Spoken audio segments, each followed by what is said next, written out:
Bien, entonces vamos a continuar con la presentación del tema 1. Acabamos el tema 1 y hoy día mismo ingresamos al tema 2. El tema 2 igual es un tema preguntalito, ¿no? Que para muchos es un dolor de cabeza, pero vamos a tratar de que sea bonito.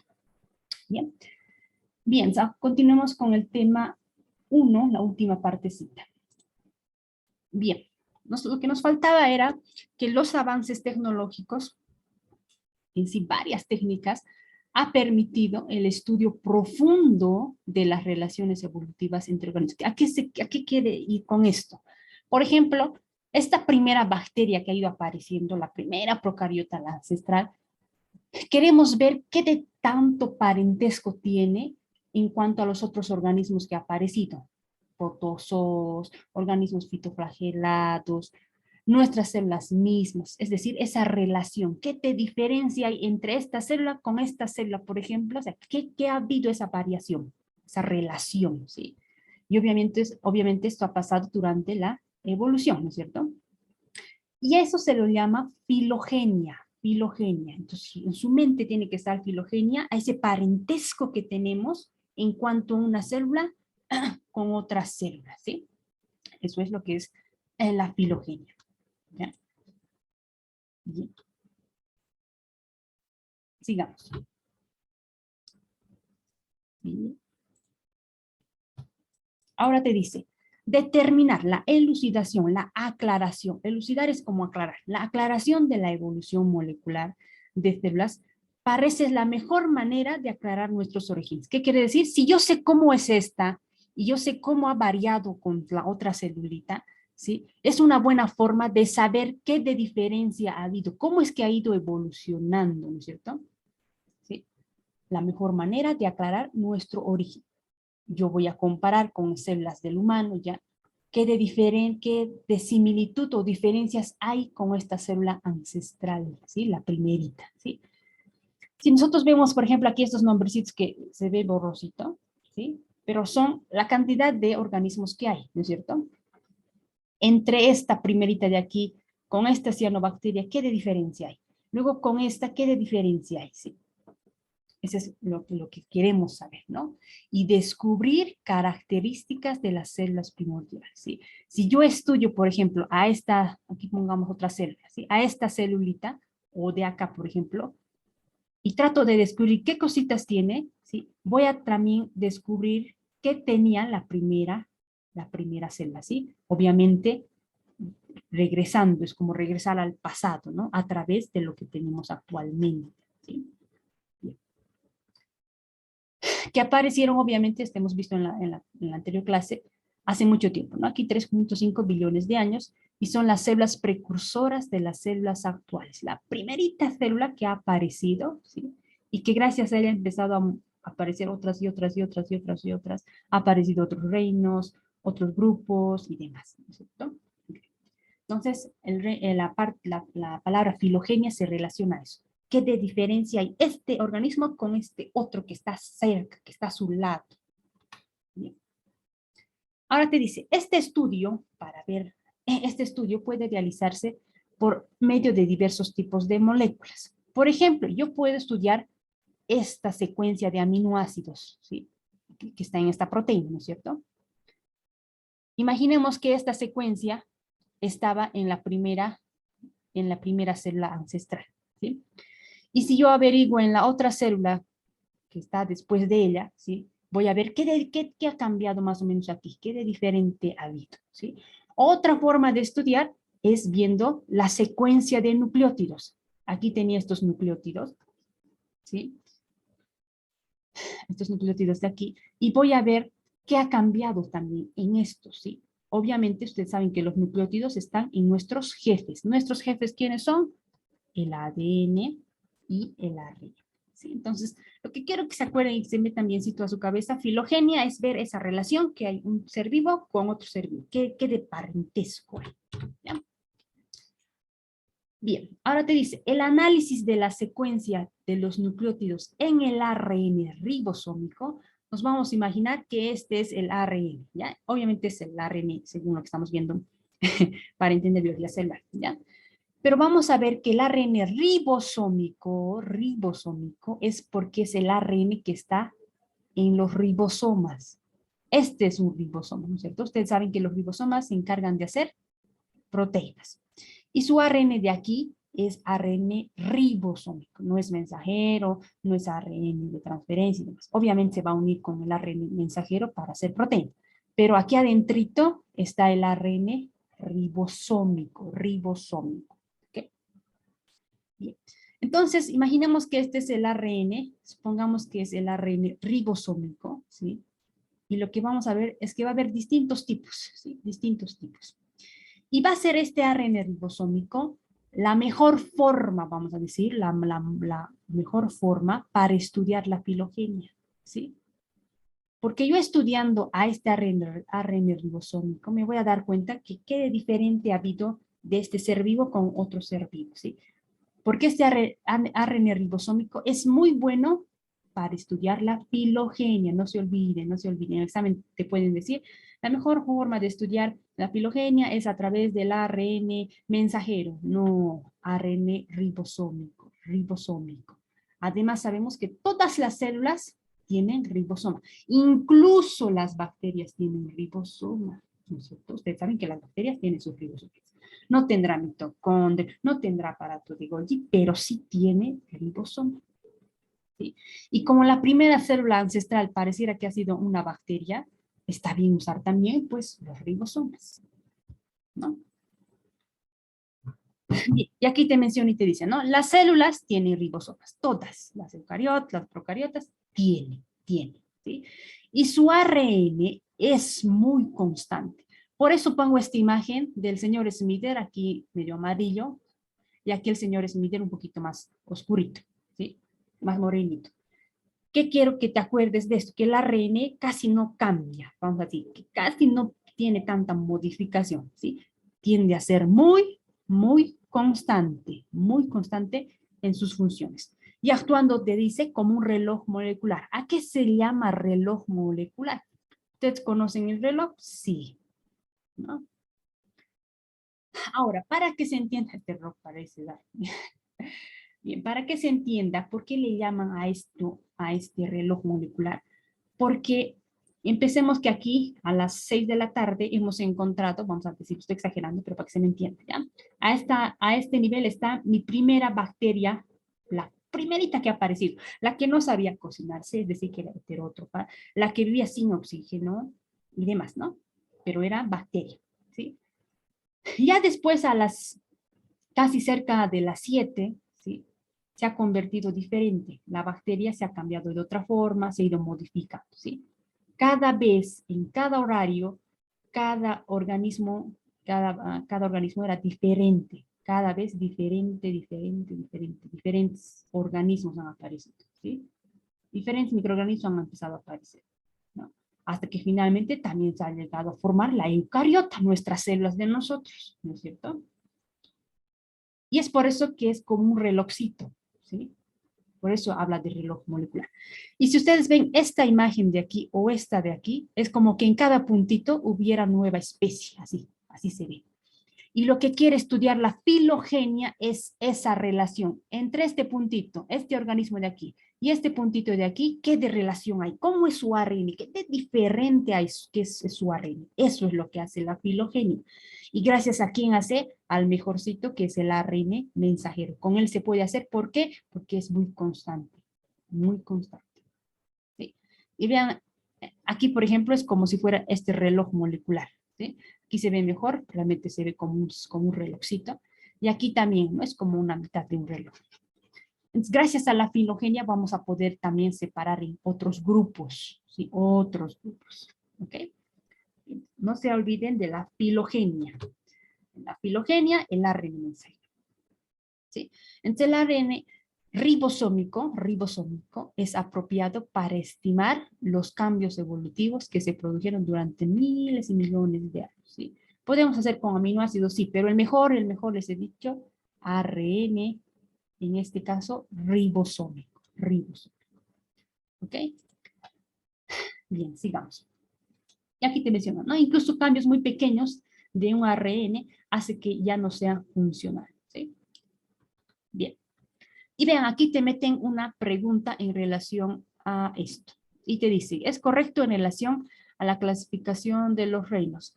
Los investigadores encontraron que el análisis de la secuencia de nucleótidos del ARN de los ribosomas, es decir, el ARN ribosómico, es una buena forma de estudiar la mitosis. La mitosis, la división celular, nada que ver. ¿Sí? ¿Qué nos ayuda a investigar el ARN ribosómico? Filogenia, la relación que hay entre dos organismos, de parentesco. ¿Sí? Bien. La otra te dice, en relación al reino animalía, que incluye todos los animales, es decir, los seres que durante el desarrollo embrionario pasan a través de la fase de gastro. Sí, les he dicho que no, que la gastrulación es un proceso embriológico. Todos hemos ingresado al proceso de gastrulación. Ustedes van a ver eso más que todo en primer año en embriología, por ejemplo, ¿no? Pero con que se acuerden que todos entramos a la gastrulación y de ahí nos empezamos a formar todo nuestro cuerpo, queda bien. ¿Sí? Bien, en la B de bacteria. Bien. Te dice, ahora estamos hablando más del ARN ribosómico.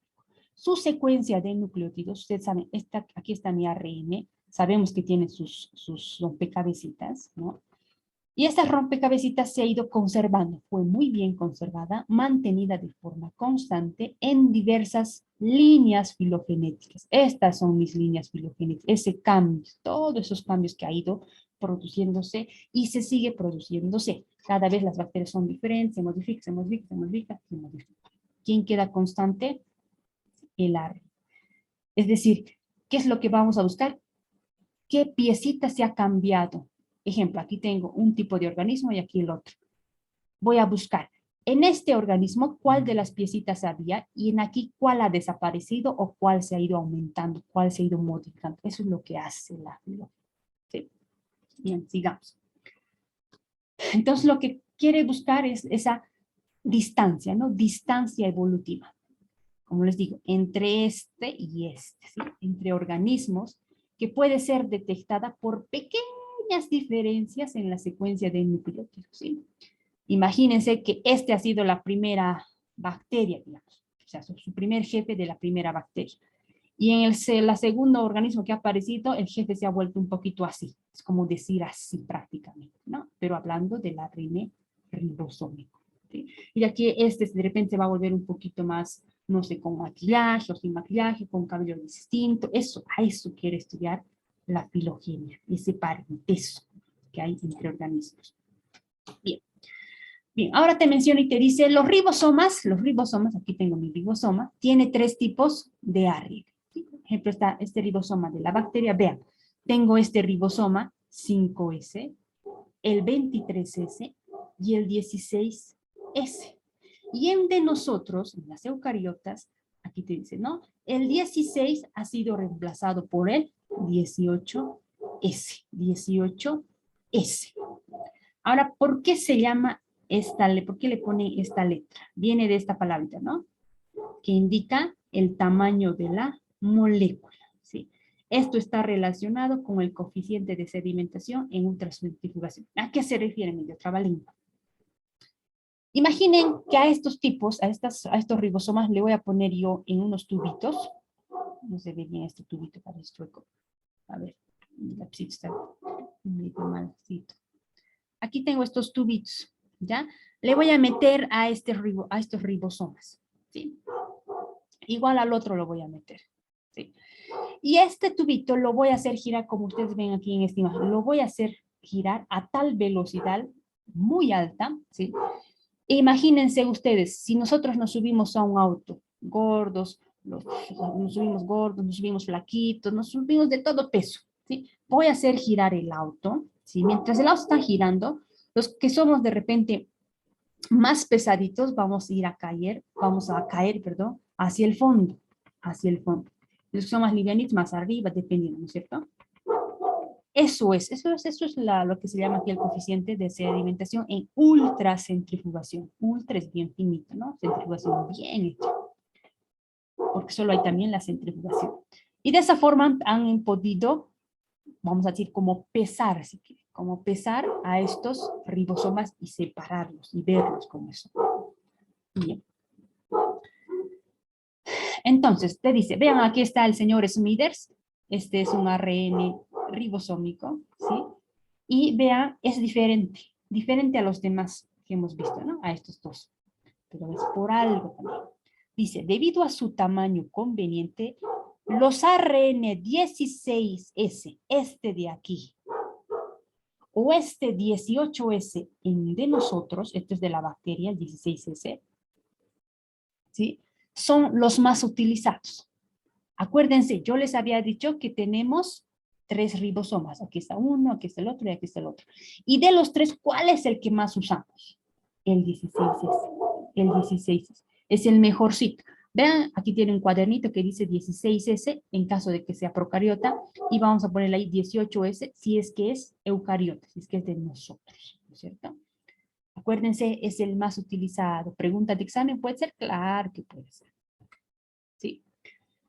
Entonces, ¿qué voy a hacer en este 16S? Voy a estudiar cómo son sus, ¿cómo podemos llamarle? Las piecitas. ¿Qué piezas tiene? Y qué piezas ha ido cambiando de organismo a organismo, ¿sí? A raíz del estudio de secuencias de nucleótidos, ¿sí? Se han construido nuevos árboles evolutivos que dividen a organismos en diferentes grupos. ¿A qué se refiere con esto? Vean, vamos a agruparlos. Ejemplo, en el primer grupo he visto que tienen estas 3 piecitas. ¿Sí? Hay hartos que tienen estos 3. Entonces voy a hacer un grupo o un dominio, como se ve aquí.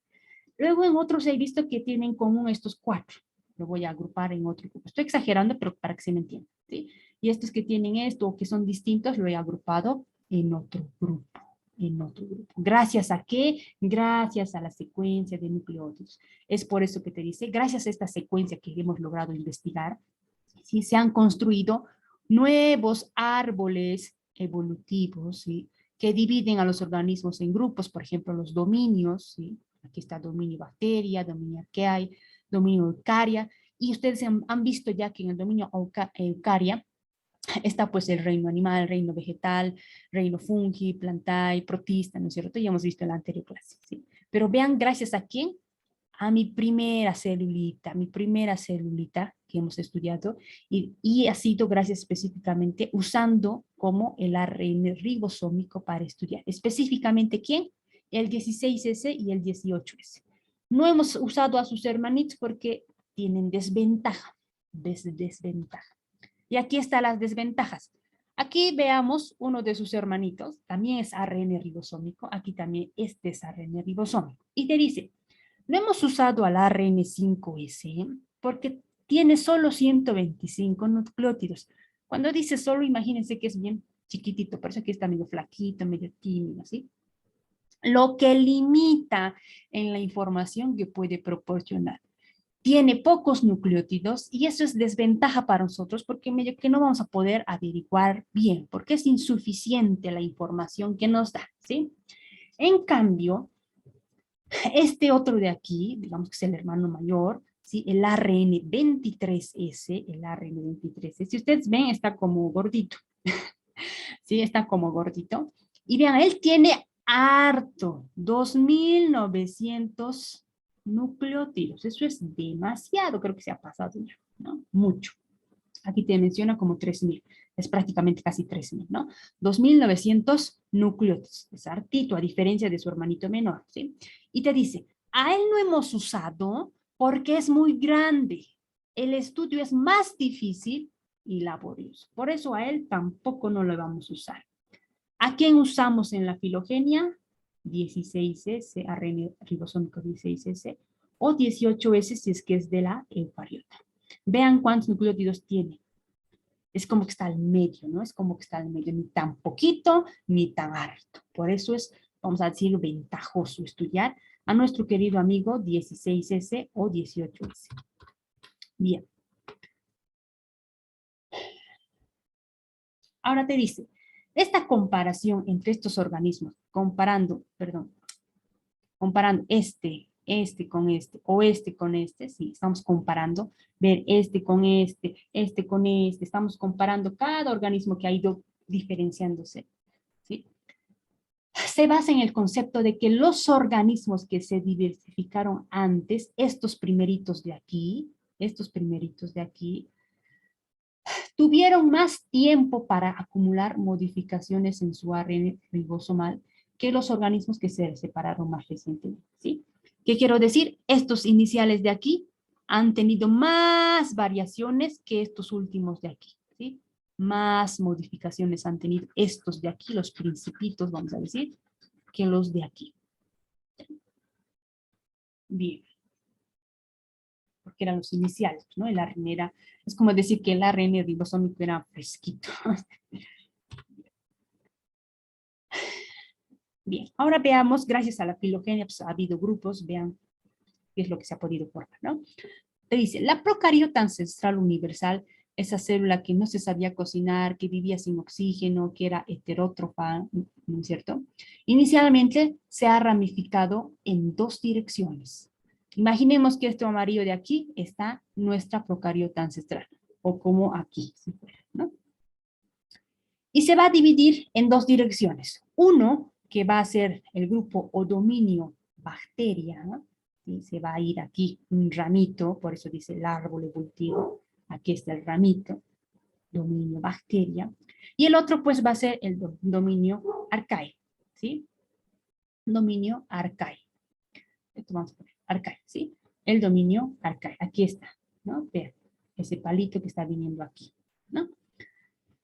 Y te dice, del dominio arcae, ¿sí? Más tarde han surgido las primeras eucariotas. Vean, de este arbolito, si fuera, aquí se ve mejor. Es como que ha venido otro y surge el dominio eucaria, ¿sí? Se formaron el dominio eucaria. Y en tu mente, pues, eucaria ya te da idea de que estamos hablando de las células eucariotas. Y de aquí, pues, nosotros ya hemos visto la clasificación en los famosos reinos, ¿no es cierto?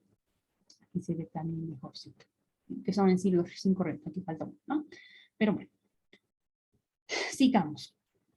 Ahora te dice, del dominio arcae, está de aquí, ¿sí? ¿Quiénes habían? ¿Qué habían aquí en estos grupitos? Comprende bacterias, procariotas te dice, metanógenos, que producen gas metano como producto de sus metabolismos. Y si ustedes ponen detalle en este grupito, en este dominio arcae, vean, todo está como ese nombre, ¿no? Metano, metanotermus, metanococcus y demás, ¿no? Similar. Entonces, no se olviden el dominio arcae, no se olviden que había procariotas metanógenos, ¿sí? ¿Sí? Y ojo, había otros organismos que viven en condiciones extremas de alta o baja temperatura. En el tema, incluso el tema de bacterias, vamos a ver que hay bacterias que pueden vivir a temperaturas muy bajas, demasiado bajas que uno se muere, pero esta bacteria no. O puede haber bacterias que viven en temperaturas demasiado altas, ¿sí? Por ejemplo, pueden vivir en volcanes y no les pasa nada, ¿no es cierto? O sea, increíble, ¿no? Viven en los extremos. Y aquí habla un poco relacionado a eso, ¿sí? Organismos que viven en condiciones extremas de alta o baja temperatura, salinidad, acidez o alcalinidad elevada, ¿sí? Bien. Dice, estas células procariotas muestran algunas similitudes y diferencias. Va a haber algo similar y va a haber algo diferente, ¿sí? ¿A quiénes se parecen? Similitudes con el dominio eucario. Por eso es como que del arcae saldría la eucaria, ¿no es cierto? Pareciera, y tu libro mismo te dice, ¿no? Que sale del arcae el reino eucario, el dominio eucario. Y hay muchas diferencias. ¿Con quién? Se diferencian mucho con las bacterias. Se diferencian mucho con las bacterias. ¿Por qué se diferencian? Te dicen. Porque tienen paredes celulares sin proteoglicanos. Entonces vamos a ver en el tema igual de bacterias, que las bacterias tienen estos proteoglicanos en su pared, ¿sí? Pero este grupito de arcae, vamos a ver que no tiene, por eso aquí dicen, tienen paredes celulares sin proteoglucanos, ¿sí? Compuestos que se encuentran en las paredes de la bacteria. Estos proteoglucanos se encuentran en las paredes, pero en este reino, o este dominio, perdón, arcae, no tienen estos proteoglucanos, a pesar que tengan paredes, ¿sí? Bien. Te dice, del dominio bacteria, aquí está mi dominio bacteria, abarca a las bacterias actualmente mejor conocidas y llamadas también como eubacterias. Es por eso que vean, este arbolito de aquí podemos decir el dominio bacteria o también como está aquí, eubacteria, eubacteria. ¿Sí? Bien. Ahora te dice, del dominio eucaria abarca obviamente todos los seres que están constituidos por eucariotas y eucariotas, ¿no es cierto? Bien. Y bueno, así acabamos con este tema 1. Si bien es un tema no tan largo, pero vas a ver que vas a ir a comprender más poco a poquito porque los temas 3, por ejemplo, te habla mucho de proteínas, el tema 7 ya te habla más de esqueleto, ¿sí? Cada tema vamos a ir desglosando en su respectivo, obviamente, en su respectivo tema. Bien, pues vamos a pasar ahora al tema 2. Voy a poner